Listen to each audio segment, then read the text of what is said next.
Okay.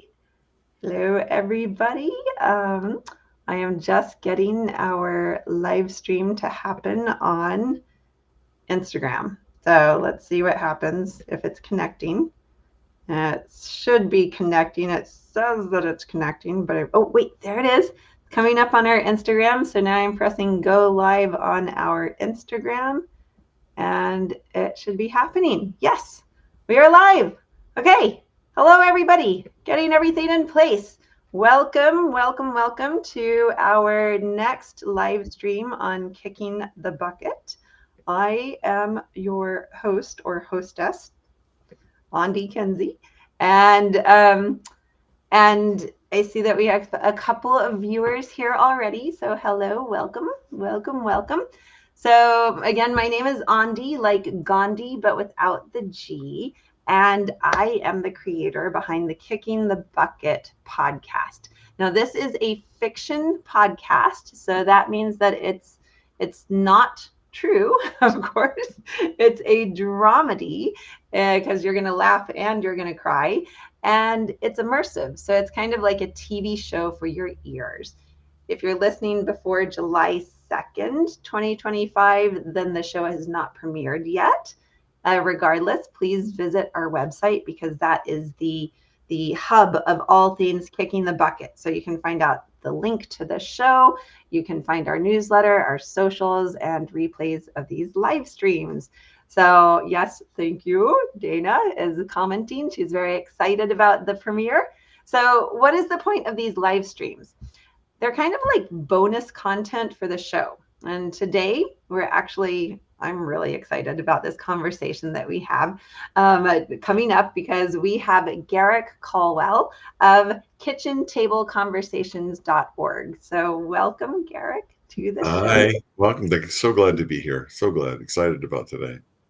Now, Garrick and I met like almost a year ago, I feel like it was, because we were talking way back at the beginning when the story was being adapted to an audio version. And then we were going to we did have table reads and stuff. So, Garrick, you were extremely helpful at that time to just kind of put things in perspective, but also to let me know that there's so much out there and there's so much to know about this kind of end of life time of some life, right? Yeah. So anybody who's watching, feel free to ask some questions. I'm going to ask questions of Garrick as well. And we also have a lot of information to share about end of life planning, but go ahead and throw them in the chat and we will try to get to them. So Garrick, first, will you tell us a little bit about yourself? Sure. Absolutely. Well, thank you once again for inviting me to be on. I would say that let me start with the fact that I've been a hospice volunteer since 1987. And so that's how I entered into this space of end of life, death and dying. And so, and then I've also served as a hospital chaplain and a hospice chaplain as a volunteer. I also am a grief recovery specialist and a grief group facilitator. And I hold a couple of certificates from different places around death and dying and also grief work. My late wife, Kinslow, and I were married on November 1st of 2014. And 22 days later, she received a diagnosis of metastatic melanoma and stage 4 with the prognosis of less than 6 months to live. And for the next 4 years, 3 months, and 2 weeks, we were together. I was her patient advocate. I was her caregiver. And more important than anything, I was her husband. She was an amazing human being. Amazing. She died in my arms on February the 12th of 2019 at our home in Austin. During the time that she was ill, after she was diagnosed, we decided that we would start a nonprofit called kitchentableconversations.org for the purpose of helping people understand how it is they can navigate this part of their life, which is how do you create advanced directives? I mean, you have an end-of-life plan. Part of your end-of-life plan is advanced directives. And we were primarily focused on teaching people how to get their advanced directives done, how to decide, discuss, and document their end-of-life wishes. And then did this come to the forefront of your mind because you were finding that there was not a lot of resources or support, or you didn't have a way of even explaining to people what she wanted? Yeah, I think that there was a combination of just not knowing and realizing that there were resources out there that needed some focus. And so when we got together with the 20 other healthcare professionals, we thought a nonprofit might be the best way to launch this. And then shortly after we launched, it'll be now 8 years, AARP of Texas picked up and started sponsoring our events.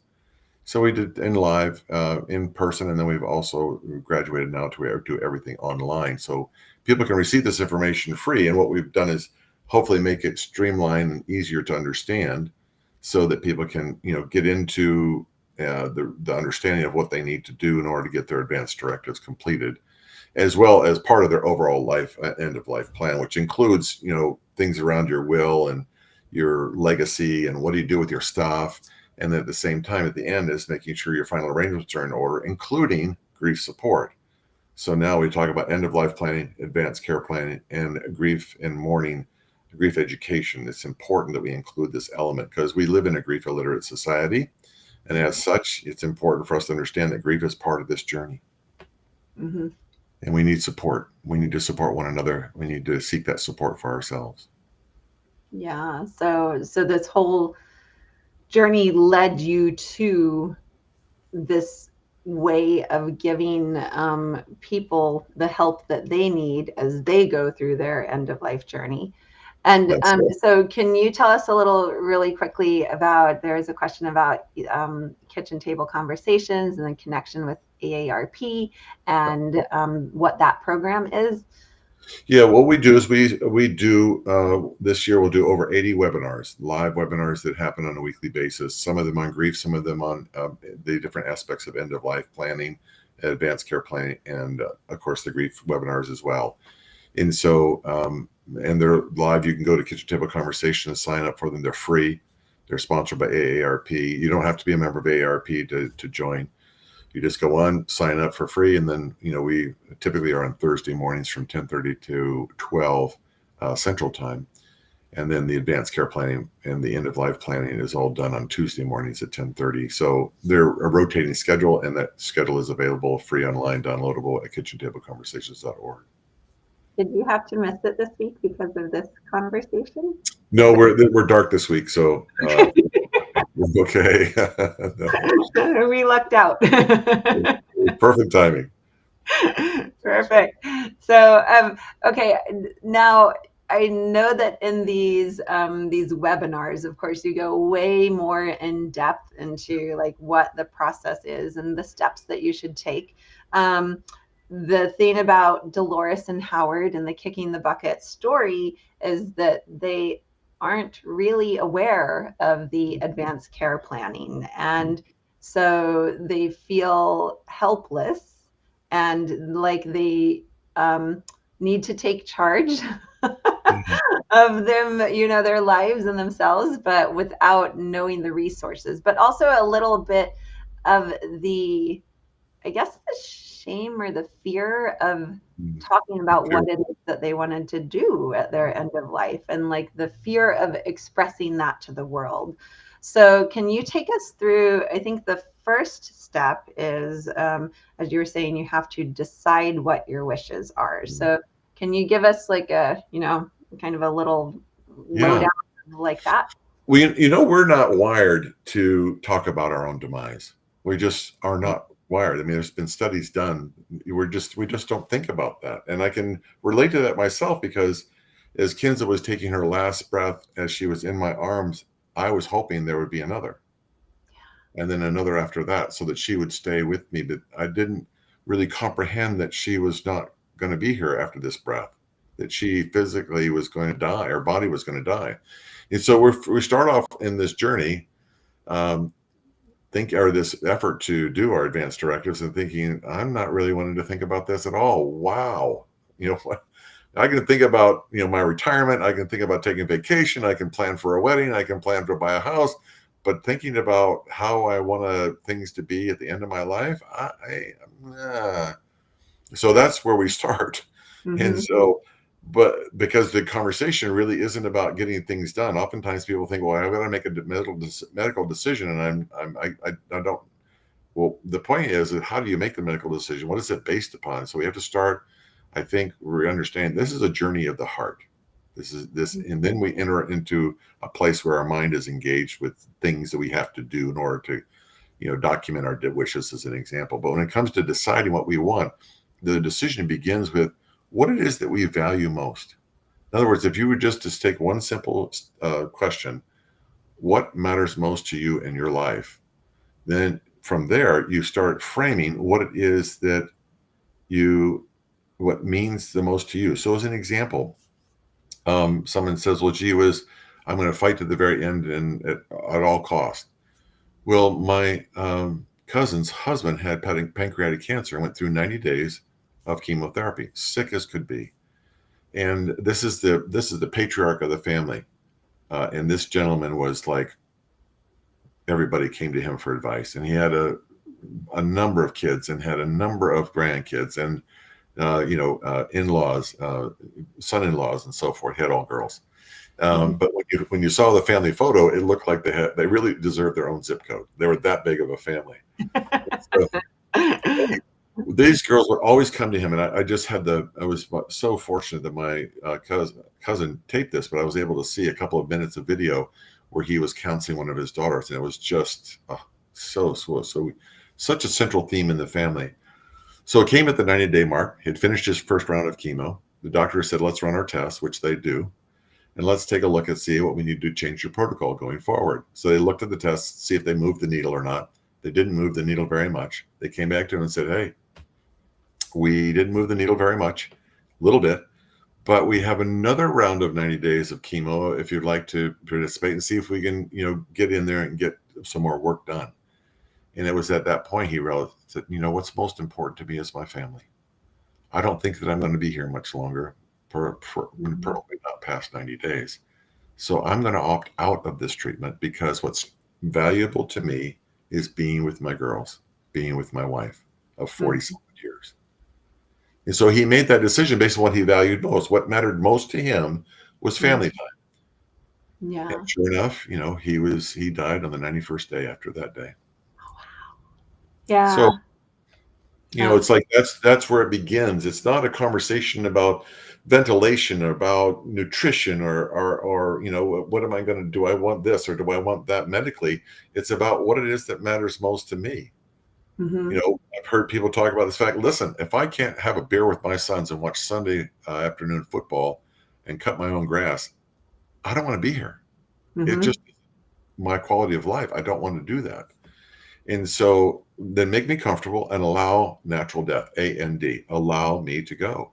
Don't try and keep me alive. Don't try and tell me that, hey, you might be that 1% that could benefit from this treatment. But what cost? And so you've got to kind of start understanding the questions that you can ask with regards to the treatments that are being offered to you as it is seen through the lens of what matters most to you. And so that's where we begin.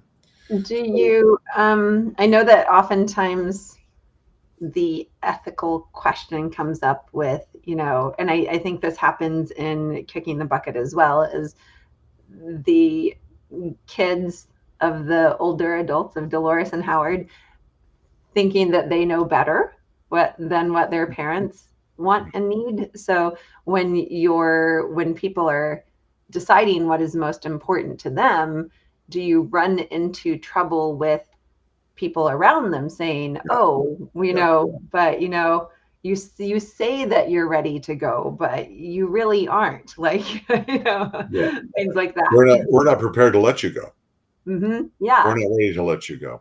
And we think that, so there's a difference in philosophy. And the challenge is for the person who is the patient, as an example, is that you start having these conversations early in life.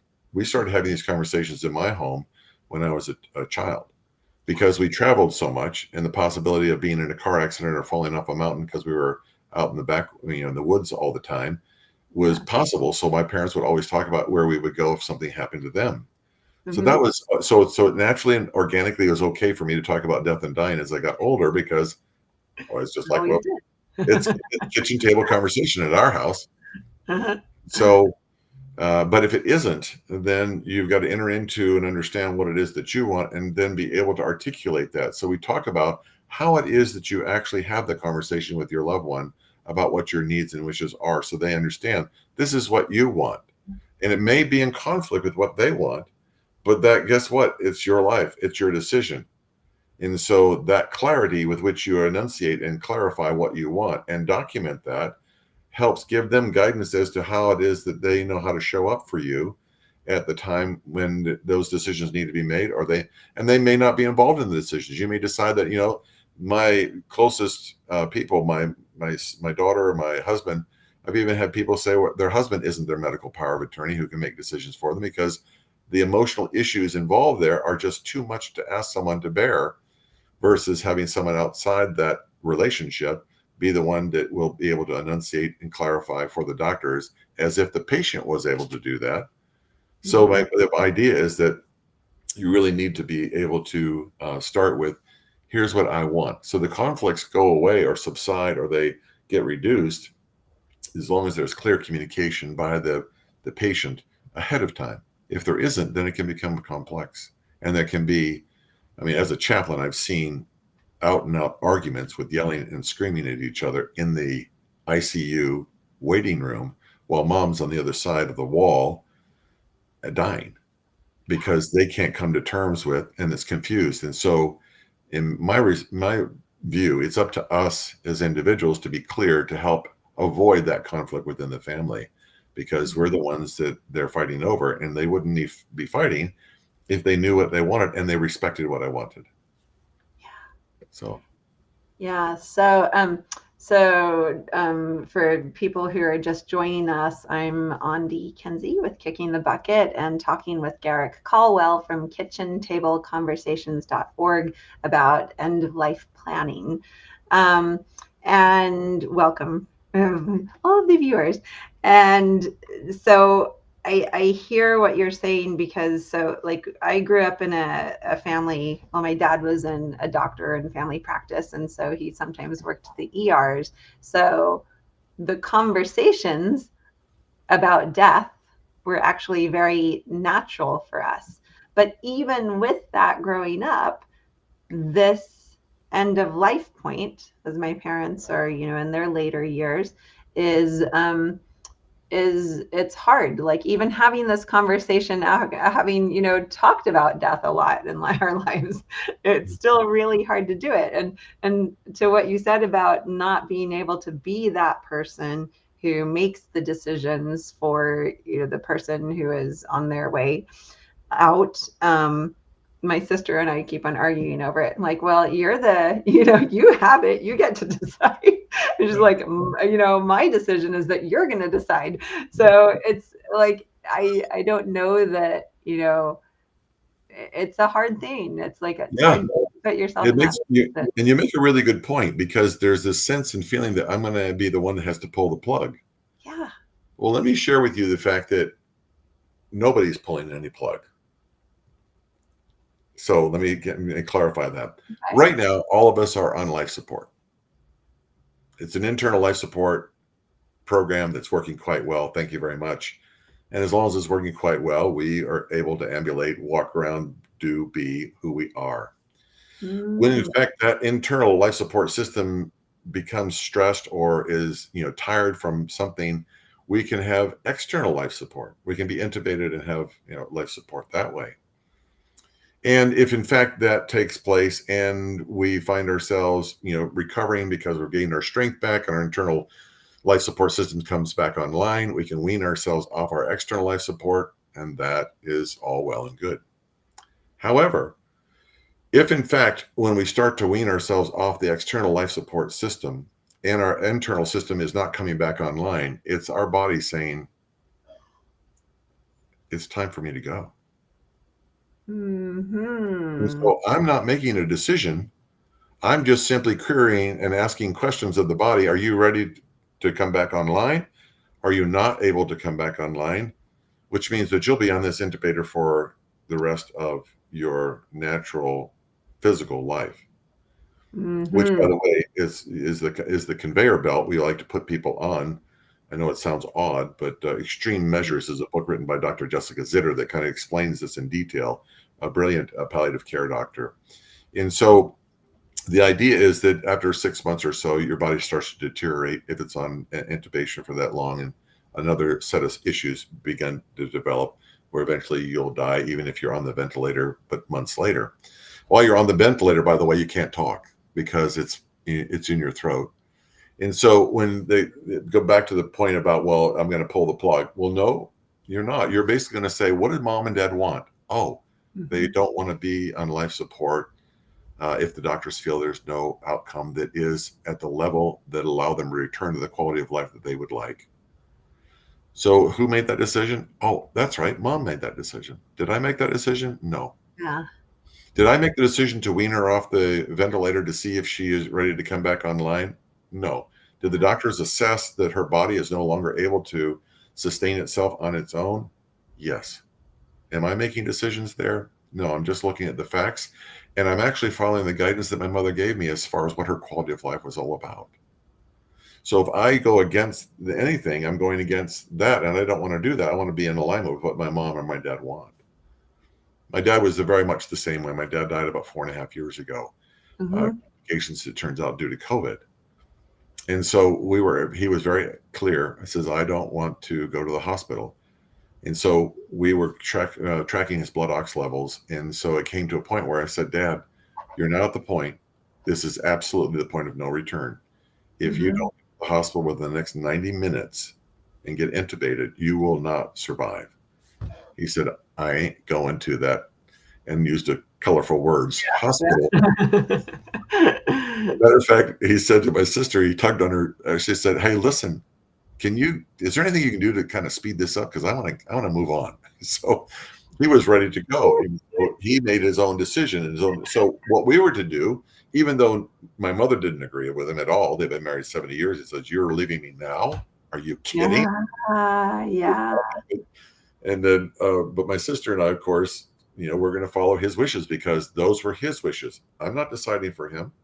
He's Mm-hmm. deciding for himself. And that's why this winds up becoming so important, not only for the individual, but also for the family, because then the family can show up with decisions already made and be able to be present in the sacredness of what's going on, which is the passing of this soul from this life.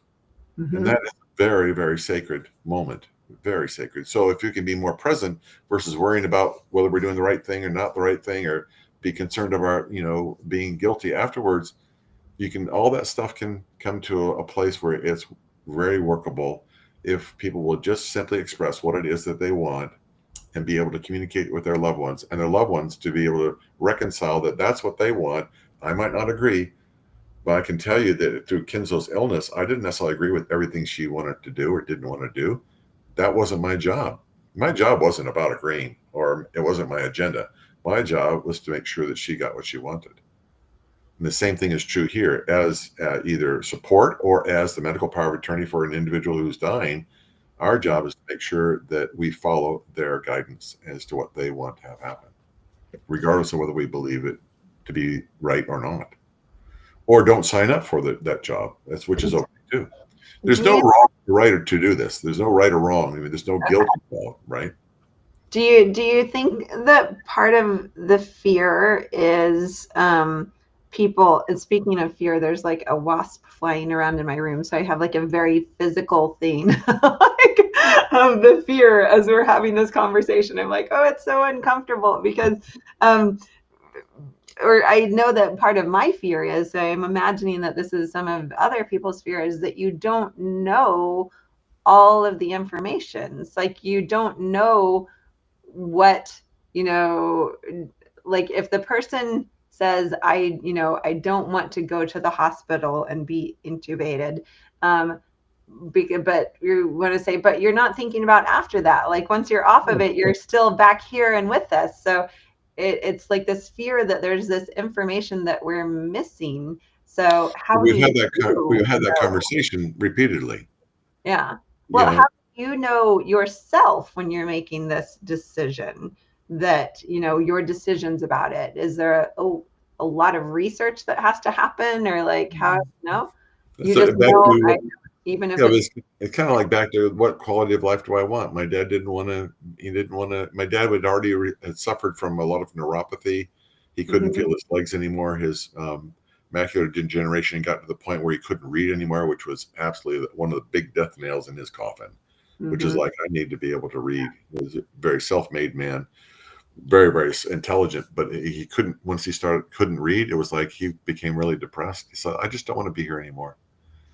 it's also a coming to grips with yourself with saying that that's okay, because you, Yeah. I think you try to talk yourself out of, oh well, I don't want to live like that, and to bring it back, we were talking about perimenopause before. I'm like, oh, all of this incontinence, like I sneeze and I pee on myself, and I don't want to live like that when I'm Right. 80.